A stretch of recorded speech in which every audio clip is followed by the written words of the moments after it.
Hola a todos y bienvenidos una vez más al canal Podcast de Libros y Pelis. ¿Listos para otra inmersión? Siempre listos. Me encanta ese entusiasmo. Hoy nos adentramos en la leyenda de Don Juan. Ah, Don Juan, un personaje que nunca pasa de moda. Exacto. Pero no cualquier Don Juan. Nos centraremos en la obra de José Zorrilla, Don Juan Tenorio. Una obra maestra del romanticismo español. Sin duda. Y una obra que va mucho más allá de la simple historia de un seductor, ¿verdad? Totalmente. Zorrilla nos presenta un Don Juan complejo, envuelto en una red de apuestas, desafíos, transgresiones, que nos hacen cuestionar las ideas de honor, amor, incluso la redención. Empezamos fuerte. Y todo arranca con esa apuesta, ¿no? Esa apuesta tan peculiar entre Don Juan y Don Luis Mejía. Dos nobles, en plena hostería del Laurel, comparando sus hazañas. Casi una competición, por ver quién desafía más las normas sociales. Lo interesante es que Zorrilla no se limita a presentarnos una lista de conquistas. La apuesta inicial, donde Don Juan presume de 70 y 2 mujeres seducidas. 72. Y 30, y 2 hombres muertos en duelos. Ya nos da una pista de la magnitud de su rebeldía. Una barbaridad. No. Claro, como si no fuera suficiente, Don Juan sube la apuesta, ¿verdad? Decide que conquistará a 2 mujeres aparentemente inalcanzables. Doña Inés, una novicia, a punto de tomar sus votos. Una novicia. Y doña Ana de Pantoja, la prometida de Don Luis. O sea, la prometida de su rival. ¿Por qué crees que Zorrilla elige a estas dos mujeres en particular? ¿Qué crees que buscaba? Ahí está la genialidad de Zorrilla. No son conquistas al azar. Doña Inés representa la pureza absoluta, la mujer entregada a Dios. La antítesis de Don Juan. Exacto. Conquistarla es el desafío definitivo. Una afrenta no solo a la moral social, sino también a la esfera divina. Y Doña Ana, al ser la prometida de Don Luis, añade otra capa de transgresión, ¿no? Claro. Es como si Don Juan buscara humillar a su rival de la forma más directa. Una provocación en toda regla. Exactamente. Una burla a las convenciones sociales y al concepto mismo del honor. Y fíjate, esto no pasa desapercibido. Los padres de las chicas, don Gonzalo y don Diego, intentan frenar a don Juan, pero él, cegado por su arrogancia, ignora todas las advertencias. Y aquí es donde la trama se precipita. El secuestro de doña Inés del convento. Esa escena es casi cinematográfica, ¿no? Totalmente, Zorrilla describe con detalle cómo don Juan aprovecha el bullicio de una fiesta religiosa para infiltrarse en el convento y llevarse la novicia. Es increíble. Y luego, esa escena la quinta. La de la seducción. No es verdad, ángel de amor. Ah, esa escena. Zorrilla juega con el contraste entre la inocencia de doña Inés y la astucia de don Juan. Una escena llena de tensión, ¿verdad? Sin duda. Doña Inés, dividida entre sus votos y la pasión que despierta en ella don Juan, se convierte en un personaje trágico. Y no olvidemos el clímax de esta primera parte. El duelo con don Luis y don Gonzalo. Dos hombres que representan el orden, la moral tradicional. Caen ante don Juan. Es como una declaración de guerra contra la sociedad que intenta controlarlo. Y justo cuando las consecuencias de sus actos parecen inevitables.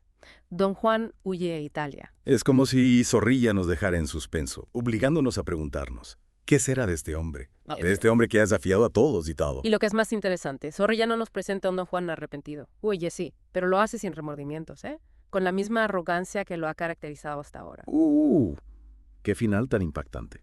Y pensar que aún queda mucho por explorar. La transformación del palacio en un cementerio, la aparición del espectro de doña Inés. Tengo muchísima curiosidad por ver cómo Zorrilla resuelve esta historia. Ahí es donde la obra da un giro realmente fascinante. Nos adentraremos en el terreno de lo sobrenatural. ¡Uy, qué intriga! Y exploraremos las posibilidades de redención, incluso para un pecador como don Juan. 5 años.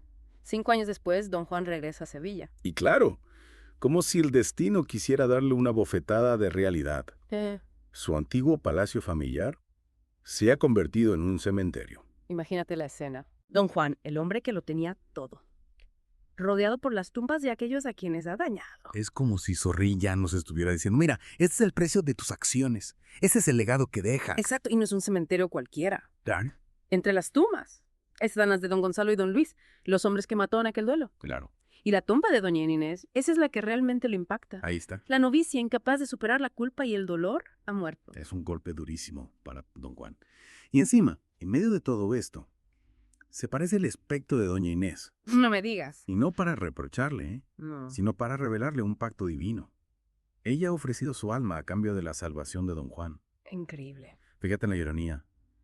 La mujer que él sedujo, la que supuestamente corrompió, es la que lo salva. Pero la salvación tiene un precio. Don Juan debe arrepentirse. ¿De verdad? Y ahí está el dilema, ¿no? Don Juan, el hombre que ha vivido desafiando las normas, ahora tiene que enfrentarse a la posibilidad del arrepentimiento. ¿Crees que Zorrilla nos está diciendo que cualquiera puede redimirse? Es una pregunta compleja.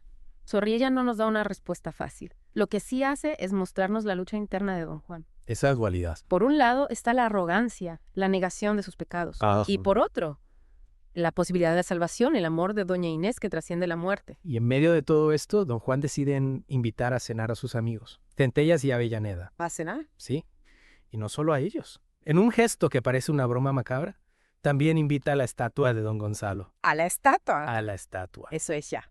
O sea, llevar la provocación al extremo. Es como si don Juan, en el fondo, estuviera buscando una confrontación con su pasado, con la figura paterna que representa a don Gonzalo. Y la confrontación llega de la forma más espectacular. La estatua de don Gonzalo atraviesa la puerta cerrada, irrumpiendo la escena como un mensajero de ultratumba. Espera, la estatua cobra vida. Es una escena llena de dramatismo, de tensión. Zorrilla juega con los elementos sobrenaturales para crear un clímax realmente impactante. No me lo podía imaginar. Es una escena que te deja sin aliento. La estatua no solo aparece, sino que habla. Le recuerda a don Juan sus pecados y le advierte que le queda un solo día de vida para arrepentirse. Imagínate la presión que debe sentir don Juan en ese momento. Debe ser abrumador. Y lo más interesante es que, a pesar del miedo, don Juan sigue resistiéndose al arrepentimiento. Reta a sus amigos a un duelo, En serio. como si buscara una salida, una forma de escapar de la presión que siente. No puede escapar de su destino. Ese duelo es la culminación de la lucha interna de don Juan. Es una lucha contra sus propios demonios, contra la culpa que lo atormenta. ¿Y el resultado? Bueno, el resultado lo dejamos para la siguiente parte de nuestra inmersión. Herido, y con esa advertencia rondándole la cabeza, don Juan huye, busca refugio en el cementerio. Es curioso, ¿no? Al principio don Juan Tenorio, el cementerio, era donde estaban sus rivales, era casi un símbolo de su triunfo sobre ellos. Ajá. Y ahora es su único refugio. Exactamente, el escenario ahora refleja el estado interior de don Juan. Ya no es un símbolo de victoria, sino de juicio de la inminencia de su propia muerte. ¿Y qué ocurre en este cementerio ahora? Pues don Juan, en un último acto de desafío, llama a la estatua de don Gonzalo, pero esta vez no se trata de una simple aparición. Las tumbas se abren, los esqueletos de sus víctimas emergen, es una danza macabra, una representación de la culpa que lo atormenta. Impresionante. Zorrilla utiliza todos los recursos del teatro para crear una escena de máximo impacto. Claro, el escenario, la iluminación, los sonidos, todo para generar esa atmósfera de terror y desesperación. ¿Y qué pasa entonces? La estatua de don Gonzalo le revela a don Juan que ya está muerto, que ese duelo con sus amigos le costó la vida, solo le queda enfrentarse al juicio final. Es un giro brutal. Don Juan siempre ha controlado su destino y de repente no hay escapatoria, está frente a la muerte y la posibilidad de la condena eterna. Sí. ¿Y cómo reacciona ante esto? Pues al principio con la misma arrogancia de siempre se niega a arrepentirse, dice que 30 años de maldad no se pueden borrar en un instante, parece que el infierno le espera. Y ahí es donde entra doña Inés, ¿verdad? Antes decíamos que su amor trascendía la muerte. Exacto, justo cuando don Juan parece condenado, la tumba de doña Inés se abre y aparece su espectro radiante llena de luz y de amor, y no viene a juzgarlo, sino a ofrecerle una última oportunidad de salvación. Increíble, el amor de doña Inés y su sacrificio logran lo que nadie más pudo, ablandar el corazón de don Juan y llevarlo al arrepentimiento. Y no solo eso, también calma a los espíritus vengativos, la ira divina desaparece y don Juan arrepentido muere por segunda vez, pero esta vez en paz, con la esperanza de la redención. Sus almas ascienden juntas al cielo. Es un final sorprendente. Zorrilla nos presenta a un Juan que a pesar de todo encuentra la salvación gracias al amor y el sacrificio de doña Inés. ¿Sí? Y nos deja con esa reflexión sobre la capacidad de redención, ¿verdad? Exacto. Incluso para el pecador más empedernido. Es una obra que invita a la reflexión, ¿eh? Es el amor suficiente para redimir cualquier pecado. Es la muerte, la única puerta hacia el arrepentimiento. Zorrilla no nos da respuestas fáciles, pero nos deja con preguntas que resuenan con fuerza. Y por eso don Juan Tenorio sigue siendo tan relevante, nos hace pensar en nuestras propias ideas sobre el bien y el mal, sobre la justicia y el perdón. Y sobre todo nos recuerda que a veces el camino a la redención puede ser difícil, pero que la esperanza nunca se pierde. Y con esta reflexión, queridos oyentes, llegamos al final de nuestra inmersión en don Juan Tenorio de José Zorrilla. Esperamos que hayan disfrutado del viaje. Hasta la próxima. Adiós.